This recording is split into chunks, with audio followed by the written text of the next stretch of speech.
अस्सलामुअलैकुम everyone, how are you all. उम्मीद है कि आप सब ठीक होंगे और उम्मीद है कि आपको मेरा लास्ट लेक्चर सबको समझ आया हो। So today we are going to continue our last lecture from the topic.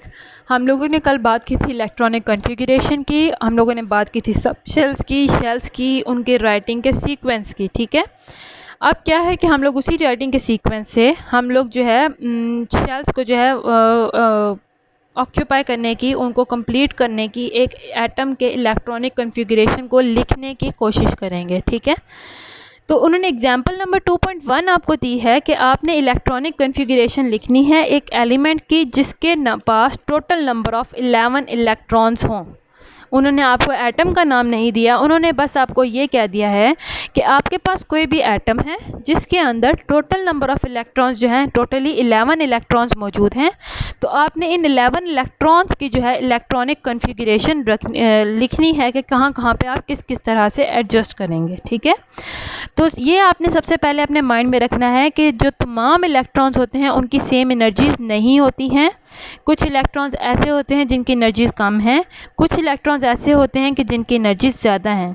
इसीलिए उनको अकोमोडेट करने के लिए डिफरेंट शेल्स में इंक्रीजिंग कैपेसिटी, इंक्रीजिंग एनर्जी के हिसाब से, और उनकी कैपेसिटी, अगर आपने एक इलेक्ट्रॉन की बात करें हैं KLMN में, तो इलेक्ट्रॉन जिसकी एनर्जी ज़्यादा है, ठीक है, उसको हम L या M में रखेंगे। ठीक है, जिसकी एनर्जी लो है उसको K में रखेंगे।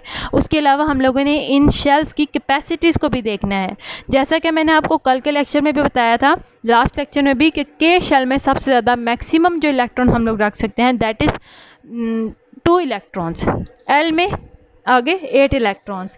इसी तरह अगर 2 इलेक्ट्रॉन फिल हो गए हैं K सब शेल में, तो आप K में और एडजस्ट नहीं कर सकते, आपने मूव ऑन करना है टू द L शेल। ठीक है, फर्स्ट ऑफ ऑल जितने भी इलेक्ट्रॉन्स होंगे सबसे पहले उनकी एनर्जी के हिसाब से वो K शेल में एडजस्ट होंगे। जो मिनिमम एनर्जी के होंगे इलेक्ट्रॉन, हम उनको K शेल में एडजस्ट करेंगे। K शेल क्या है हमारी? वो शेल जो न्यूक्लियस के सबसे ज़्यादा करीब है, जो फर्स्ट शेल है दैट इज़ K शेल, और इसके अंदर मैक्सिमम आप 2 इलेक्ट्रॉन्स को रख सकते हैं। ठीक है, सबसे पहली शेल जो आपने फिलअप करनी है वो K शेल होगी, और K शेल का मैंने आपको बताया था उसका पहला क्या था आपके पास, इसका आपके पास सब शेल क्या थी, S, और 1s2 इसकी सबसे पहली शेल होगी जिसको आपने कवर अप करना है, अकोमोडेट करना है। 2 इलेक्ट्रॉन्स आपने अकोमोडेट कर लिए हैं। ठीक है, अभी सिर्फ हम लोग शेल्स की बात कर रहे हैं। अब तो नेक्स्ट हम लोग मूव करेंगे L शेल के पास। L शेल के पास ज़्यादा से ज़्यादा 8 इलेक्ट्रॉन्स आ सकते हैं। फिर आपने 8 इलेक्ट्रॉन्स को L शेल में शिफ्ट किया, अब आपके पास कितने इलेक्ट्रॉन्स पीछे रह गए? 8 + 2 10 इलेक्ट्रॉन आपके शिफ्ट हो चुके हैं, अकोमोडेट हो चुके हैं। तो लास्ट आपके पास जो इलेक्ट्रॉन रह गया है that will go to M shell, क्योंकि ये फुली ऑक्यूपाइड है, इनमें एक भी और नहीं आ सकता। तो आप बेशक M जो है एक वक्त में 18 इलेक्ट्रॉन को रख सकता है, और यहाँ पे हमारे पास जस्ट 1 इलेक्ट्रॉन रह गया था, तो हम लोग जस्ट 1 को ही उसमें अकोमोडेट करेंगे। ठीक है, 18 नहीं है हमारे पास, तो हम जस्ट 1 को ही अकोमोडेट करेंगे। तो इसकी इलेक्ट्रॉनिक कॉन्फ़िगरेशन क्या है आप इसके हिसाब से लिखेंगे, दैट विल बी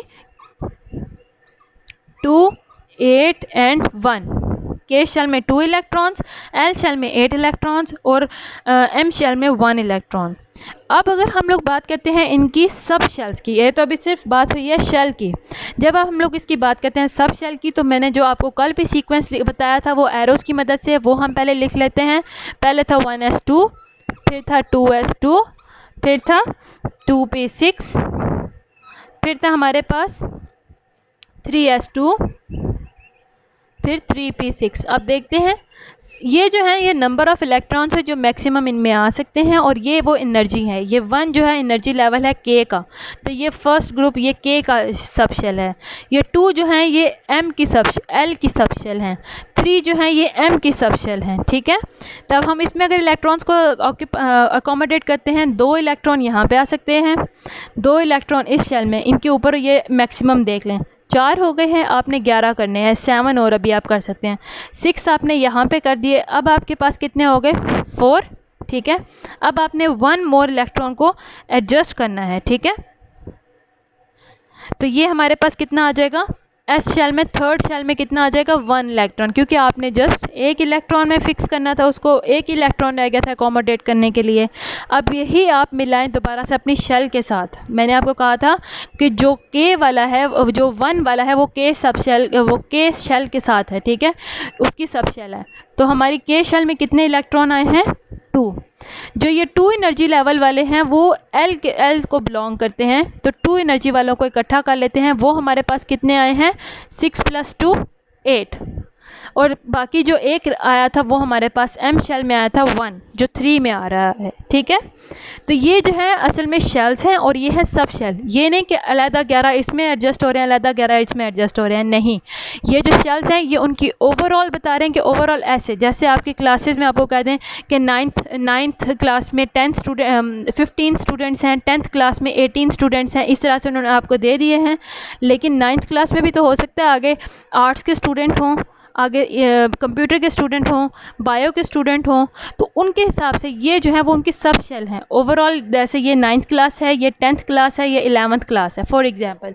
लेकिन उनके अंदर सब्जेक्ट की कैटेगरीज़ के हिसाब से फिर उनको जब डिस्ट्रीब्यूट करना है कि 9th क्लास में अगर टोटल 15 स्टूडेंट्स थे तो 15 में से कितने आर्ट्स के स्टूडेंट थे, कितने साइंस के स्टूडेंट थे, वो आप इधर उनकी कैटेगरीज़ में लिखेंगे। होंगे तो टोटल 15 ही, दोनों को ऐड अप करेंगे तो 15 ही आएगा। तो उम्मीद है आपको ये भी बात समझ में आई हो। अब हम लोग चलते हैं अपनी नेक्स्ट एग्जाम्पल की तरफ, जिसमें आपको वो ये कहते हैं कि just let me drop the board first, ताकि मैं इकट्ठे शुरू करूं। तो जब आपको नेक्स्ट एग्जाम्पल में लेके आते हैं वो ये कहते हैं कि write down the electronic configuration of chlorine का आयन। इसके ऊपर देख लें, यहाँ पे बहुत ज़्यादा इंपॉर्टेंट बात आपके देखने की ये है कि क्लोरीन का आयन है, ठीक है। क्लोरीन अगर नॉर्मल होता तो उसके अंदर टोटल जो इलेक्ट्रॉन्स थे वो 17 थे, और क्योंकि ये क्लोरीन का एन आयन है यानी कि इसके अंदर एक इलेक्ट्रॉन एक्स्ट्रा है, इसलिए इसके अंदर +1 करना है, ठीक है। क्लोरीन का सिंगल एन आयन है, तो इसके अंदर टोटल इलेक्ट्रॉन अब हमने कितने एडजस्ट करने हैं 18। तो वही बात होगी, हम लोग KLM से शुरू करते हैं। के के अंदर हम लोग मैक्सिमम कर सकते थे 2, एल के अंदर हम लोग मैक्सिमम कर सकते थे 8, और एम के अंदर हम लोग मैक्सिमम कर सकते थे 18। तो हमारे पास अभी 2 + 8 कितने हो गए 10, और एम में 18 में से जस्ट आएंगे 8 इलेक्ट्रॉन्स, ठीक है। उसके बाद ये आपने बस आपको नंबर मैक्सिमम याद होना चाहिए के में मैक्सिमम 2 है, एल में मैक्सिमम 8 है, एम में मैक्सिमम 18 है, और एन में मैक्सिमम 32 है, ठीक है।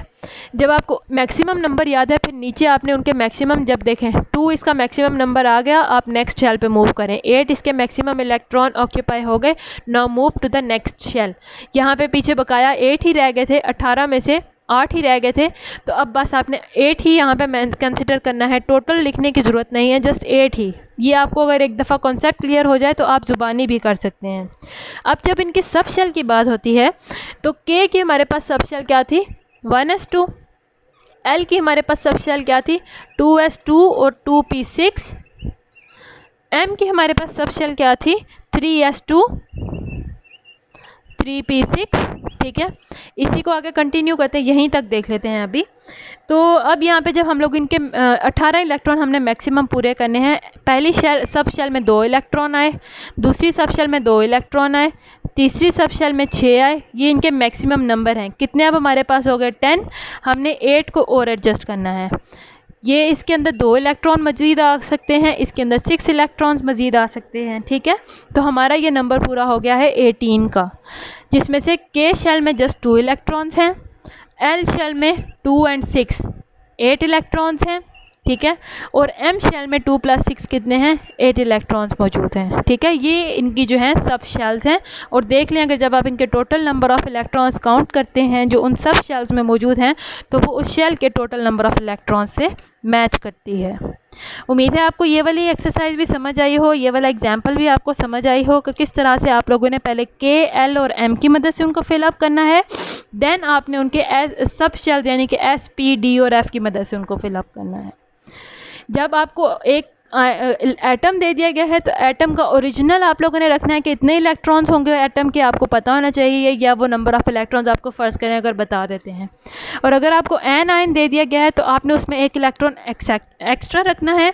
और अगर आपको कैटायन दे दिया गया है तो आपने उसमें से एक इलेक्ट्रॉन को माइनस करके फिर उसका फिलिंग करनी है, ठीक है। अब उन्होंने ये कहा है कि एक एलिमेंट है जिसके एम शेल के अंदर 5 इलेक्ट्रॉन थे, अब आपने उसका एटॉमिक नंबर को फाइंड आउट करना है। एम शेल के अंदर उन्होंने कहा एक एलिमेंट है जिसके एम शेल के अंदर 5 इलेक्ट्रॉन्स थे, ठीक है। तो हम लोग शुरू करेंगे वही बेसिक लोवेस्ट एनर्जी शेल से, यानी कि के से। के जब इसके अंदर 5 हैं तो इसका मतलब इससे पिछले जो दोनों शेल होंगे के और एल, वो दोनों पहले ही ऑक्यूपाइड होने चाहिए। के के अंदर कितने हो गए? 2 इलेक्ट्रॉन्स मौजूद हैं फिर तो, क्योंकि हमने कहा ये ऑक्यूपाई होंगे तभी एम के अंदर जाएंगे, तो के और एल को पहले फिल अप होना चाहिए। एल के अंदर कितने हैं? 8 इलेक्ट्रॉन्स हैं, और एम के अंदर कितने हैं जो क्वेश्चन में बता दिया है? 5। जब आपको कोई एक शेल का दे दिया गया है ना नंबर के इसके अंदर इतने हैं, पिछली शेल का जिक्र नहीं हुआ, तो ये आपके लिए अंडरस्टूड सी बात होनी चाहिए कि जाहिर सी बात है अगर हायर शेल का नंबर दिया है तो लोअर शेल ऑटोमेटिकली, इसका मतलब है पहले फिल्ड अप हुई होंगी, बेशक उन्होंने हमें नंबर दिया है या नहीं दिया है, ठीक है।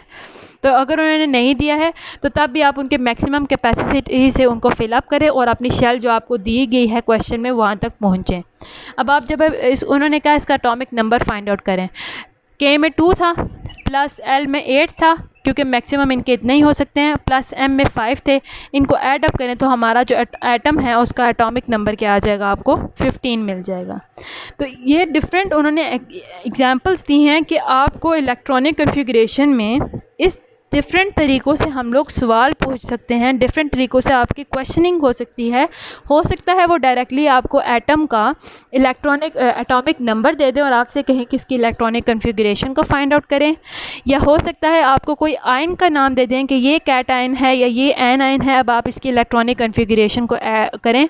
वो आपने अपनी कॉमन सेंस से यूज़ करते हुए करना है कि अगर कैटायन है तो इसका मतलब कि आपने टोटल नंबर ऑफ़ इलेक्ट्रॉन में से एक को माइनस करके उसकी इलेक्ट्रॉनिक कन्फिग्रेशन करनी है, और अगर आपके पास कोई एन आयन है तो आपने टोटल इलेक्ट्रॉन में से एक ऐड करके उसकी इलेक्ट्रॉनिक कन्फिग्रेशन करनी है। थर्ड टाइप क्या उन्होंने दी है, वो ये कहते हैं कि आपने जो वो आपको किसी भी शेल या सब शेल में कहेंगे कि इतने इलेक्ट्रॉन मौजूद हैं, वो हायर लेवल की हो सकती है, लोअर लेवल की हो सकती है, और वो आपसे कहेंगे कि आपने क्या करना है, उसकी एटॉमिक नंबर को फाइंड आउट करें। तो उसके लिए आप क्या करेंगे कि आप जो हैं आपको पता होना चाहिए, ये बात आपको समझ में आनी चाहिए, रखनी चाहिए, याद रखनी चाहिए कि जितने इलेक्ट्रॉन्स आप लोग के पास लास्ट शेल में दिए हुए हैं उससे पहले वाली जो भी शेल्स होंगी वो प्री ऑक्यूपाइड होनी चाहिए, ठीक है। वो ऑक्यूपाइड होंगी तभी अगली शेल में आए हैं इलेक्ट्रॉन, वरना अगर पिछली शेल खाली छोड़ के अगली शेल में नहीं आ सकते हैं। तो उम्मीद है आपको यहाँ तक मेरा लेक्चर समझ आया हो। अगर आपको कुछ भी कन्फ्यूजन है, कोई इशू है, कोई प्रॉब्लम है तो आप मुझसे कमेंट सेक्शन में पूछ सकते हैं। उम्मीद है आपको यहाँ तक लेक्चर समझ आया हो। कल इंशाल्लाह यहीं से हम लोग टॉपिक को कंटिन्यू करेंगे। आप लोग टेबल नंबर 2.1 में डिफरेंट आप लोग को एलिमेंट्स दे दिए गए हैं, उनकी आप लोग इलेक्ट्रॉनिक कन्फिग्रेशन को स्टडी कर सकते हैं। उसके अलावा फिर हम लोग आगे चलेंगे आइसोटोप्स पे। थैंक यू एंड अल्लाह हाफिज़।